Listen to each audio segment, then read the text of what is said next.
Okay, so we're going to time travel now, 175 years back in time, because we're going to discover that many of the challenges that you hear described by today's engineers and scientists and researchers here at MIT and beyond are actually very old challenges. And I hope sharing a story with you from the MIT Museum's collection helps give you some optimism that insight comes from all sorts of different directions. So my title here, I'm focusing a lot on electricity because that was the energy problem about a century ago. And we're going to talk specifically about a hero, somebody that you may never heard of. Anyone in this room ever heard the name Phyllis Fox? Well, being passed out is an artifact from her master's thesis, and I'm going to tell the story, and it's going to take me a little while to connect all the threads between energy, electrification, computers, but I hope you, in the end, are as inspired as I am by her work. So let's get started. This is the title page from Phyllis Fox's master's thesis. She did that here at MIT in 1949 is when she submitted it. And the title of this thesis is The Solution of Power Network Problems on Large-Scale Digital Computers. Anyone mean anything to anyone here in this room? Well, some of you work on large-scale digital computers. Some of you, anyone here work on power engineering or networks? Oh. Well, let's jump back. If you look at this chart, it shows some common household appliances and their adoption over time in the United States. And I want you to look really at the first 50 years on this chart, and you'll notice some dramatic increases of things like refrigerators, radios, vacuums, and washing machines. Later on, other technologies catch up.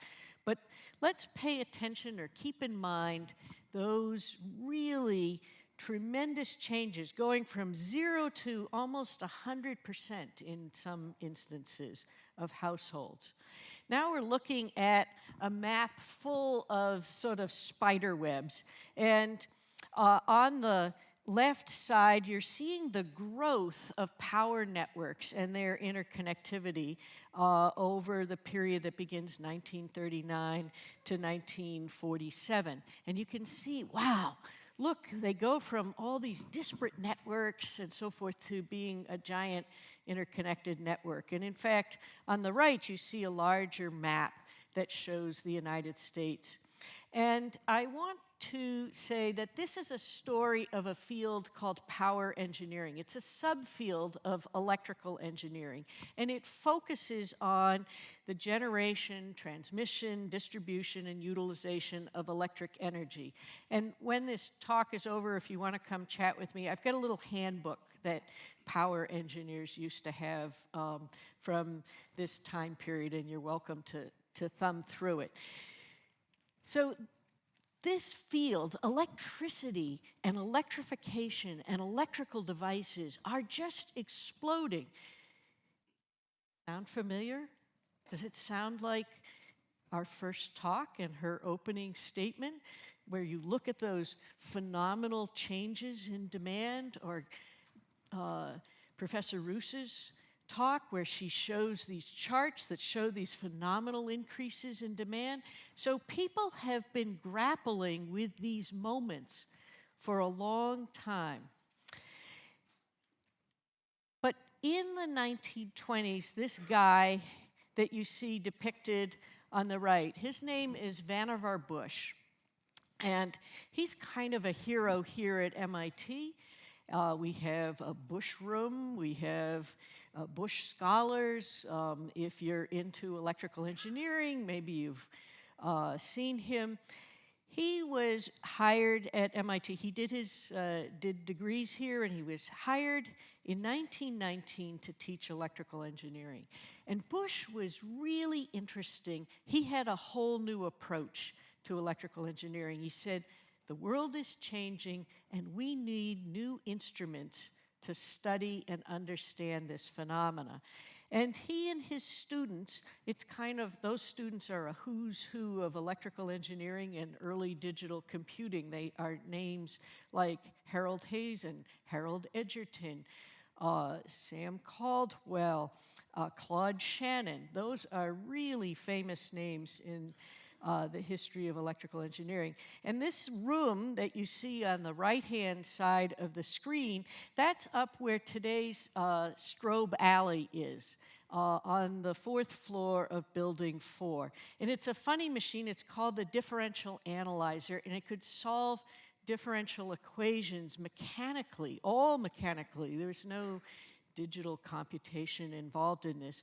And the graduate students had to change those rods and gears for every problem that they needed to solve. And this was, on the one hand, you think, wow, it's kind of time consuming. It would take like 3 or 4 hours to set up the solution for a given problem. But then it calculated it, and the results didn't come out in the form of a number. They came out is on the right side, you see those charts, and you'd get a graph. A curve would be graphed, and you would, in fact, find the answer to your equation by taking it off of the curve. Now, differential equations, anyone here study differential equations?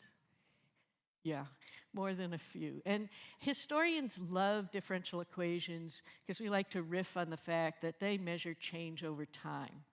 And so this is a story to say that MIT got cooking in the late 20s and in the 1930s in this field of building big fancy devices to solve really complex problems that human beings could not efficiently or in a time-sensitive manner solve.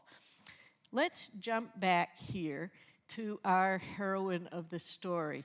This is Phyllis Fox. It's a picture from her yearbook. She was born in 1923. She grew up in Colorado. Her father happened to have been a member of the class of 1912 at MIT. He majored in mechanical engineering. And she was admitted to Wellesley in 1940 with a full scholarship and graduated in 1944 with a bachelor's degree in mathematics. She liked to say that she had the math gene, but she didn't have particularly outstanding instruction, either in high school and in college. These are the days, like, they had to learn algebra, they had to learn geometry. It was like today's middle and high school curriculum. But she was very proficient, and because of World War II, today is Pearl Harbor Day, the anniversary of Pearl Harbor Day on December 7th, and because of that, she was very interested in having a career after she graduated. So she got hired at General Electric in Schenectady, New York. Now, GE Schenectady's plant in New York at this time, this was one of the hottest places to work. I don't know what the equivalent would be, probably Liquid AI or something like that, where the best and the brightest go to work. But Google, Facebook, NASA, these are the places today that people who are really interested in solving the big problems of the day. GE's plant and laboratory in Schenectady, New York was just one of those places where it was very exciting. And she was hired as a computer. They called them engineering assistants at the time. And she was put in an office with a Marchand calculator, like the one that you see in the newspaper clipping here, and given sets of problems to calculate. On average, you did one equation per minute, so 60 per hour, 300, 400 per day, if you will. And they were expected to stay at it. And there was a minder, a man who walked up and down to make sure that they were doing their work at the time, and no talking was allowed. Well, Phyllis was one of these adventurous souls, and she wandered around the campus, and she found during her lunch hour there was an office on a lower level that had a calculator. And they were doing the solutions by hand upstairs. So she went down in her lunch hour and did a full day's work on the calculator. And then she would go back upstairs and pretend to be working. Very clever, in my estimation. But she also, in those meanderings, discovered that GE had purchased a differential analyzer, just like the one that I just showed you in the picture from MIT. And she got really interested in that. And at one point, they came to her and said, you're doing good work, but you're not doing it according to the rules. And she said, then let me work on the differential analyzer. And they did, and so they threw her into a room with no instruction, and she had to figure out how it worked based on the assistance of various people. And that got her really interested in mathematics, in computation, in high-speed calculation. And this was all great, but in 1946, one day in walked one of her supervisors, along with 3 men who had been engineers at GE before the war, and they were returning from the war, and they basically said, you have to leave. They fired her. This was common. Many women lost their jobs after World War II when men returned from the war, and some of those men had taken GI Bill courses and gotten additional degrees at places like MIT and other institutions. So she said, she was mad about this, so she said, I should become an engineer. And so she went back to her home state of Colorado because the tuition was very cheap, and she got, between 1946 and 48, a Bachelor's of Science degree in electrical engineering. She, in turn, applied to MIT thinking, I really need a master's degree, and was admitted. This is an aerial shot of MIT in 1948. When she showed up, the campus looks a little different from today, but you can see some of the new Baker House dormitory had just been built, but we don't have any of the Kresge Auditorium or music buildings that John showed in his earlier slides. And she starts her electrical engineering program, but she's assigned as a research assistant to this interesting project on the corner of Mass Ave and Windsor Street. That's the BARDA Press building that was the home for Project Whirlwind. Project Whirlwind was MIT's attempt to build its first digital computer, and it's quite distinguished in the history of computing because it is the first real-time computer. And so normally you see pictures like this. That's not her, that's a different woman who worked on the project. Jay Forrester, who's standing in the center of the picture in the back, had very, he was very ecumenical in his hiring. So he hired women, he hired men, he hired the first black computer operator in the United States. He hired a blind computer operator. He hired people from of Japanese descent, which was very controversial in the middle of World War II. And so he embraced Phyllis Fox, who he thought was very bright.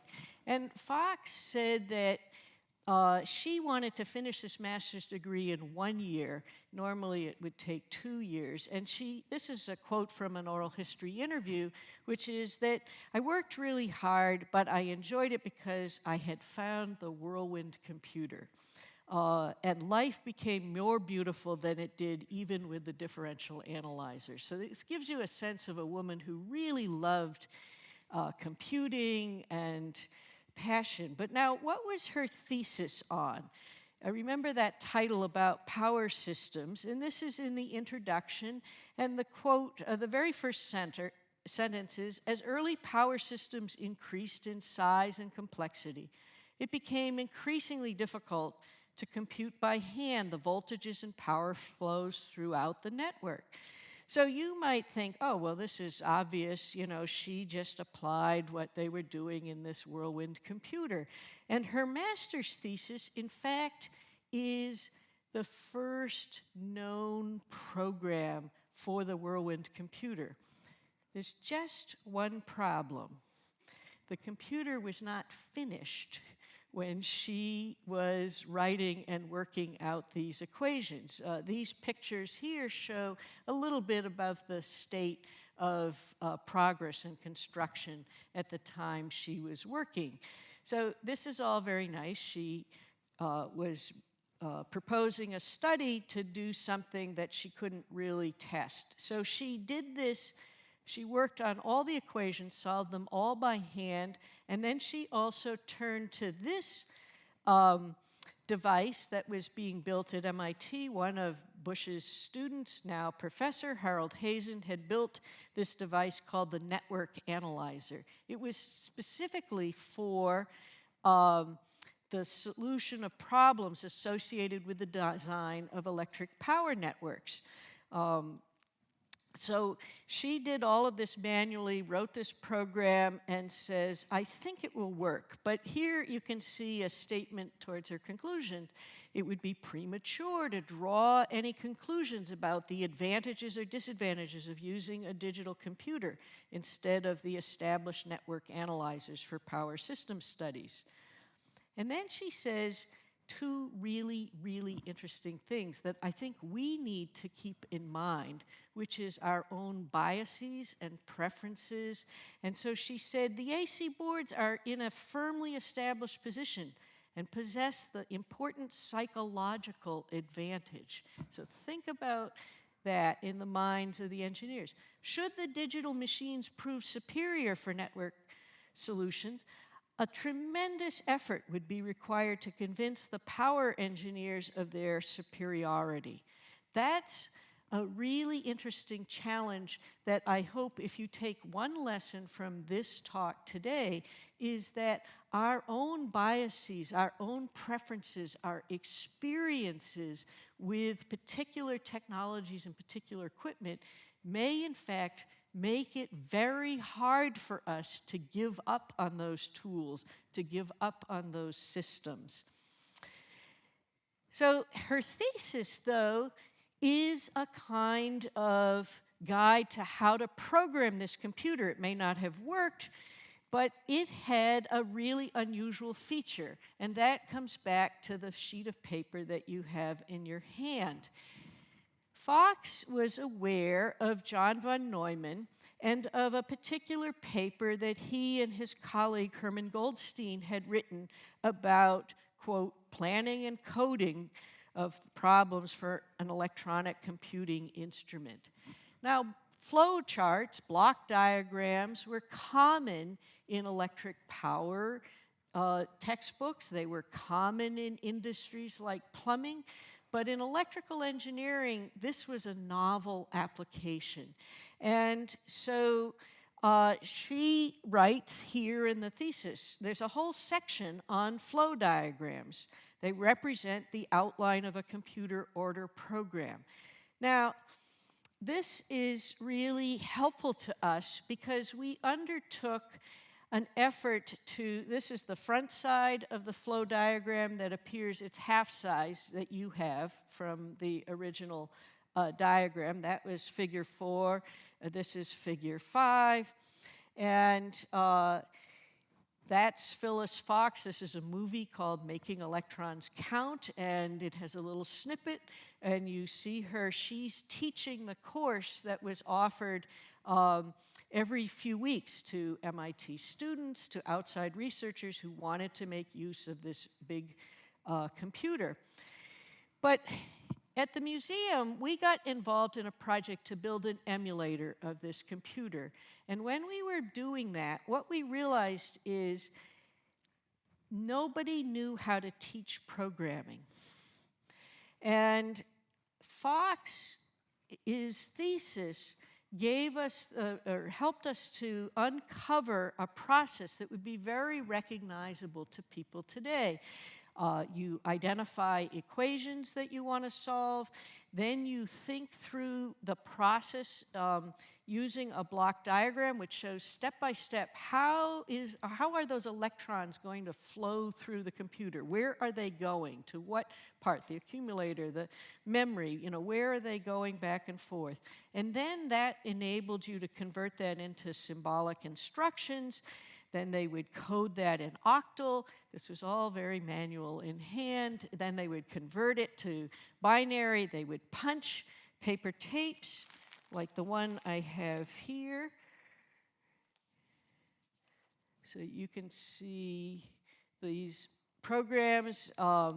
And then these would get fed into the machine, and they would solve the problem. In our case, we had only one program we knew worked, which was a demonstration of how does the motion of a bouncing ball. And so we took that simple diagram that Phyllis would teach to students again and again and again. It was one of 4 problems that they solved in this curriculum of learning how to program Whirlwind.